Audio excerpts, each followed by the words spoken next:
Operation ఏదైతే ఉందో అది మీరు ఎవరికి సజెషన్ చేస్తారు? అంటే ఎట్లా ఎండ్ ఆఫ్ ద పాయింట్ ఒకటి ఉంటుంది కదా! ఆఫ్టర్ దాని తర్వాత ఎంత సక్సెస్ రేటు ఆపరేషన్ తర్వాత పర్సెంటేజ్ చూసుకుంటే ఏ రేషియో ఉంది?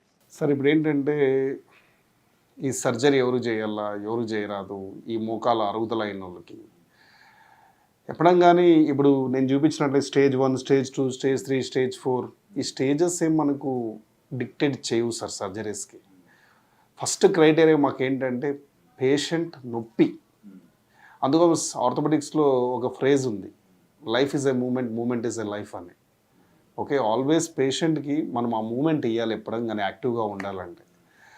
సో ఇప్పుడు ఏంటంటే పేషెంట్ ఇప్పుడు మీ దగ్గరికి వచ్చింది, సార్ చాలా నొప్పులుగా ఉన్నాయి సార్, చాలా రోజుల నుంచి బాధపడుతున్నా సార్, నేను ఎన్ని ట్యాబ్లెట్లు తీసుకుంటే కూడా ఈ నొప్పులు తగ్గట్లేదు సార్, నాకు ట్యాబ్లెట్స్ కూడా వద్దు సార్, నాకు ఇంకా